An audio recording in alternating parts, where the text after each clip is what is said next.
Hello, hello, it's Bill, the Knee Pain Guru. Today is Thursday, April 28th, 2022. And we're going to talk about, ruptured patella tendon. I'm unable to bend knee from ruptured patella tendon. Awesome. We're going to dig into that in just a little bit. Let me get this going here. If you have any questions, you could submit those in the live chat.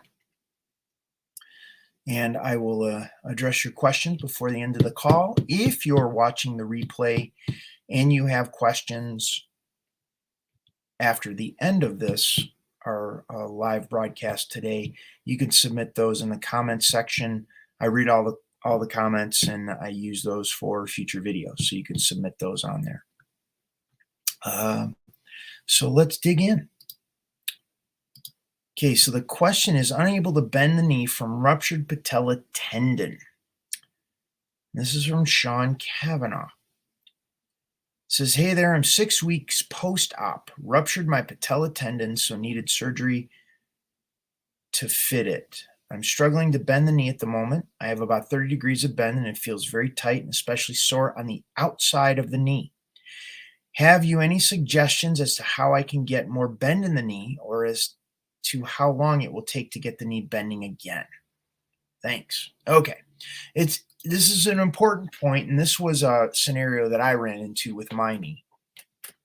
And what we're going to do is we're going to take a step back from just focusing on bending the knee to make sure we're working smarter, not harder, in terms of increasing the range of motion in the knee. A range of motion in the knee is, there's a part of the function of the range of motion in the knee from the strength in the leg. So strengthening the hamstrings, the quads, the shins, and the calves are important. However, we have to look at the reference point of the bones in the leg, and we also have to look at the neurological signaling that's going in the knee and in the leg and in the body in terms of achieving the full range of motion in the knee. So there's multiple factors going in there. And I would even argue that strengthening the leg isn't nearly as important as making sure the structure of the leg is properly lined up, as well as relieving the tension in the neurological signaling that is causing the leg to tense up and protect itself. So in order to go into detail on that, we would have to go to the moment that Sean ruptured his patella tendon. So when the rupture of the patella tendon happens, there is a neurological response that takes place in our physical body. This is something that can't be seen on an X-ray, a CT scan, or an MRI. That neurological response is, we can refer to it as the pucker factor. The body tenses up. It's like, oh, what did I just do to my knee? And that experience gets locked in the neurology. There's a little bit of shock going on. There's this experience of maybe you felt lightheaded or dizzy, or you needed to sit down or something. It's like, geez, something really bad happened. The body has changed. At that moment of that injury, the body changed significantly in a very short period of time, which impacts the neurology of the body. The body goes into this sympathetic state, or a fight or flight state, at that moment of the injury. That snapshot, that experience got stuck in Sean's neurology at the moment of the injury. It gets perpetuated after that. When he tried to move, when he get to the emergency room to get an X-ray, a CT scan, or an MRI to determine what physical damage happened to his knee. That's the process we need to go through to understand what we did. And we have to go through that. But what we need to understand is that experience, the emotions that we went through, whether we're aware of them or not, the thoughts that we went through at that moment, whether we're aware of them or not, all have this imprinting in the neurology of our body of fear, of tension, of worry, of concern, of, I mean, you could list all of those into that experience on our way to the doctors. You go to the doctor's going to say, hey, you ruptured your patella tendon. We can have the surgery in a couple of days. So now you're trying to get to sleep, but it's difficult to sleep because you have pain. You may be taking pain medication. So now there's another factor that comes into your experience in your physical body in looking at a ruptured patella tendon. You have the thoughts and the emotions going through your head, not being able to sleep. Now we have a lack of sleep that goes into that equation. We're taking some pain medication to get us through that experience. We go to the surgery.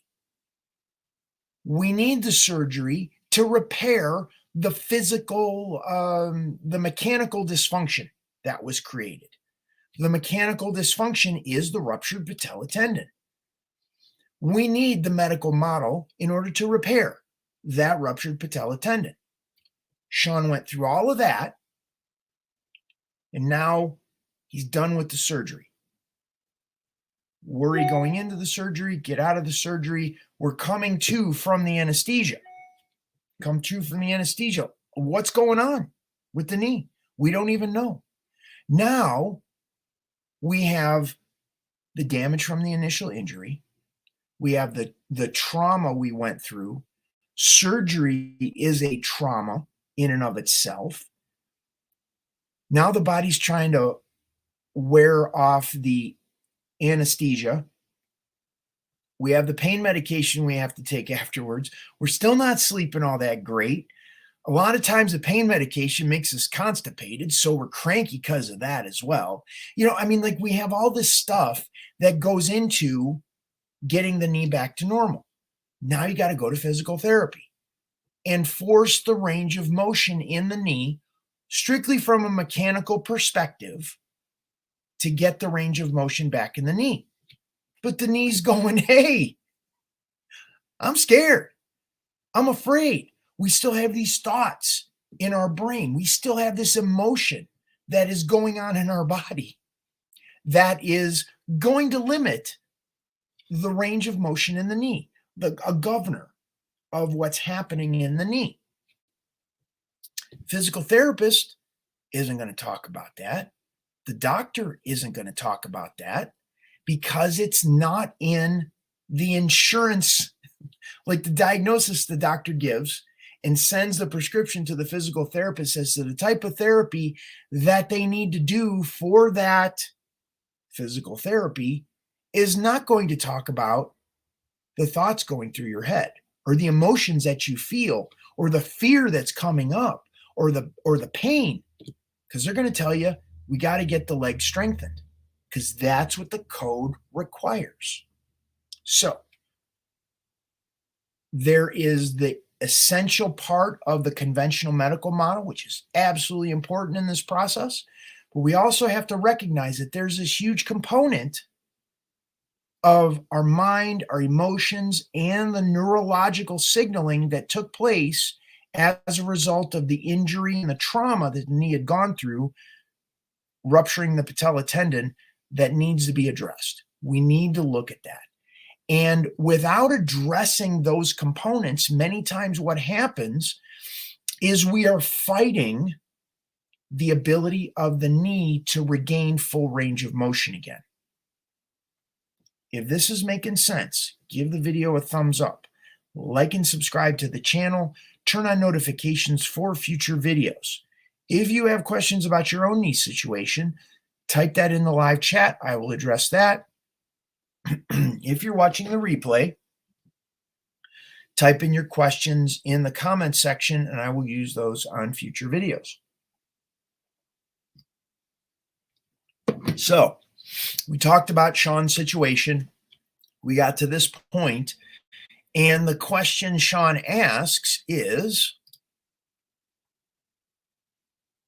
How long will it take to get the knee bending again?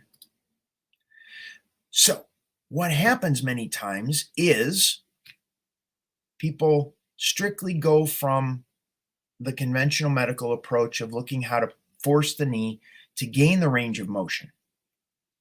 And in many times, what will happen is they continue to push. It causes the knee to be painful, causes the neurology to tighten up more because the knee doesn't feel safe, supported, or listened to.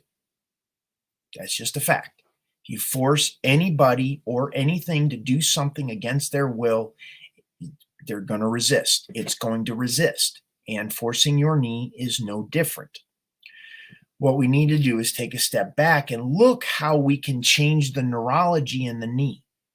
Get the knee supported in a way that begins to release and unwind those neurological tension patterns that got stuck in the knee at the moment of the injury, at the moment of the accident.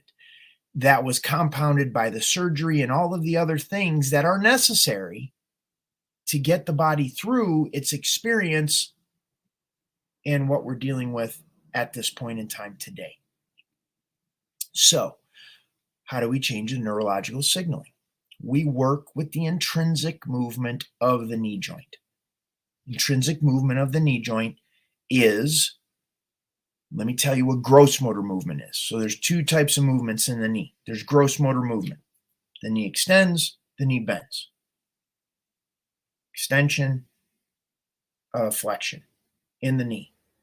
What isn't talked about so much is the slight intrinsic movement of the joint, which is a rotation side to side, forward and back, tilting apart and together.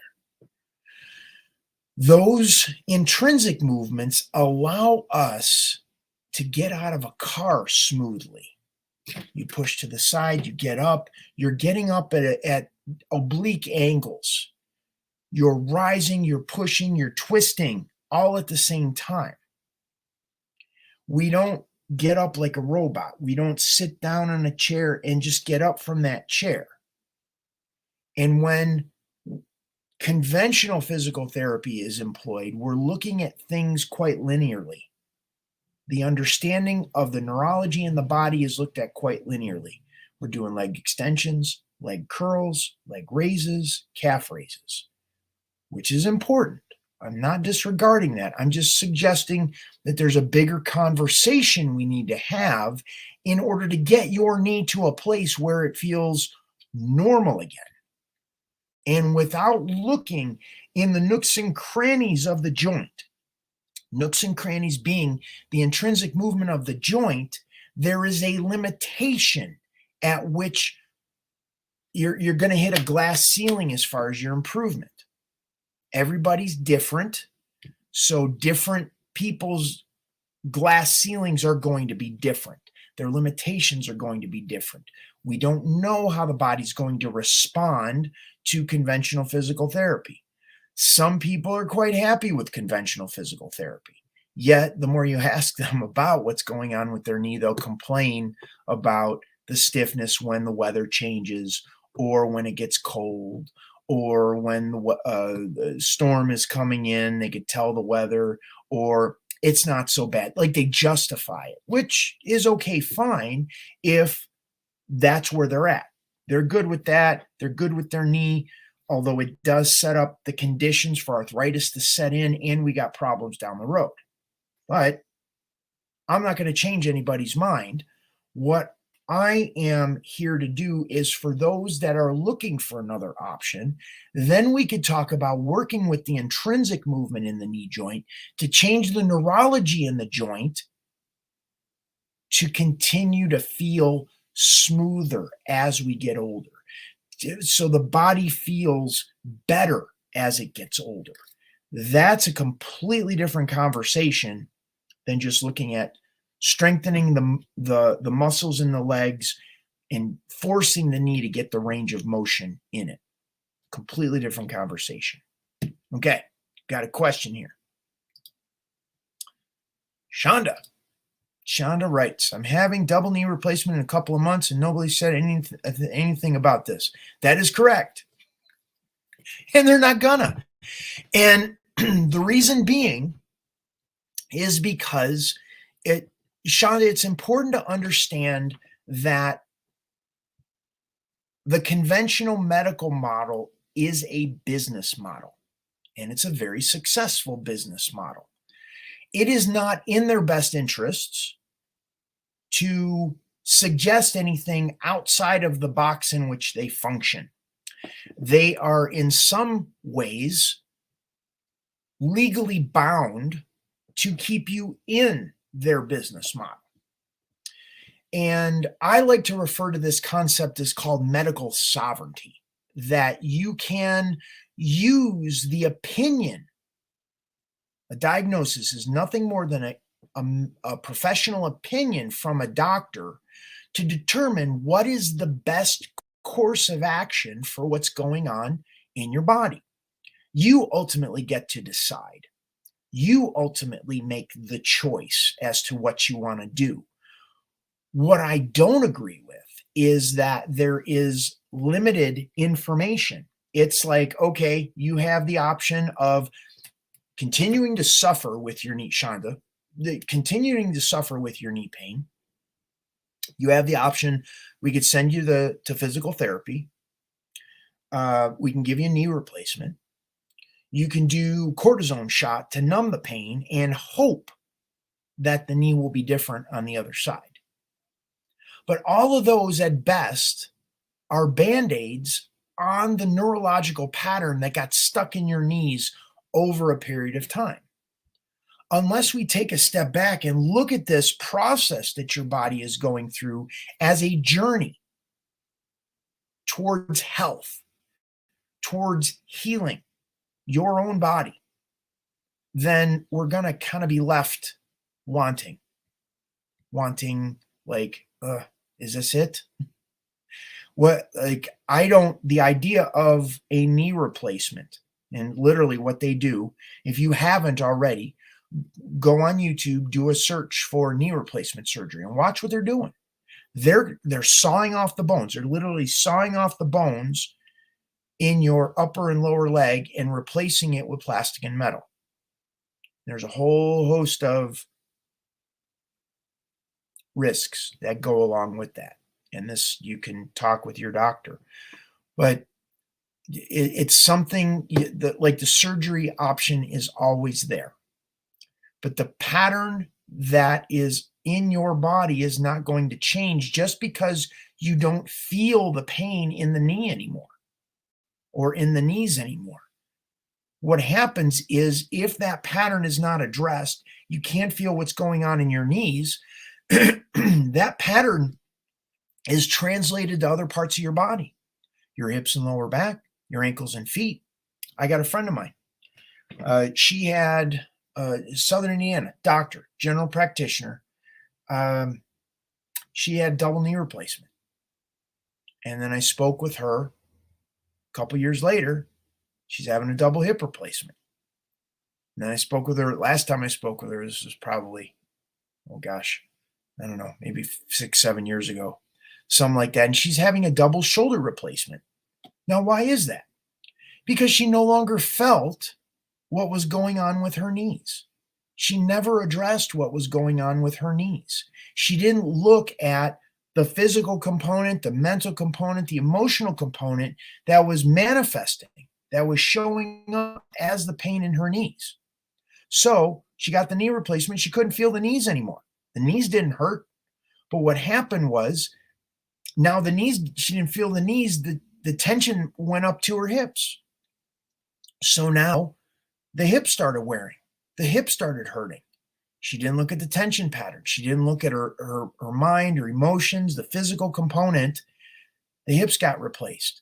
So you can see how the tension will shift from the knees to the hips to the shoulders. And because she was using her shoulders so much to get up from a chair, to go up and down stairs, because she no longer trusted what she felt in her knees and her hips, her legs, she couldn't trust them anymore. Now the shoulders get replaced. If that's the way you want to go, if you're happy with that approach, great. No fault I don't fault you in the least bit. That is your choice. That's where the medical sovereignty comes in. But understand it is a choice. Just like a choice for getting a knee replacement, you also have another choice to go down another path where you can discover how to change the neurological signaling in your knees and empower yourself with the knowledge and understanding of what's going on in your body and see the interconnected relationship of your mind, your body, your emotions that ties in with the physical experience of discomfort or pain or tension or tightness in your body. It's an option. And that's what I hope to convey in these videos. If that makes sense, give the video a thumbs up. Like and subscribe to the channel. Turn on notifications for future videos. If you want more information, you are absolutely welcome, and I'd encourage you to do so, to head on over to my website. That is thekneepainguru.com. It's scrolling on the bottom of this video right now, thekneepainguru.com, and you can get a complimentary membership to my Knee Club program. I call it Knee Club Lite. You get to listen to me, see how I'm working with clients, members of Knee Club, and what you don't get access to is all the bells and whistles that full members get. And that's where I point them to specific videos that'll help them relieve the pain of what's going on in their knee today. You could also shoot us a text or give us a call on our toll-free number that is scrolling right there now at the bottom of the screen, 877-891-9484, and one of our team members will get in touch with you. If you have questions like Shonda, you're welcome to type that in the live chat. I'll be happy to address those. If you want more information, once again, you can see the scrolling ticker at the bottom of the page, and you either give us a call, shoot us a text, or visit the kneepainguru.com website. So that's what we have for today. Let's see, got a short video for you. But Shonda, I thank you very much for sharing your comments, your questions, and that's what we got for today. So we will see you tomorrow on tomorrow's question that we're going to address. This is Bill Paravano, the Knee Pain Guru, going to share with you a really cool video clip here. Thank you so much for being here. Have a wonderful day, and we will see you on the next one.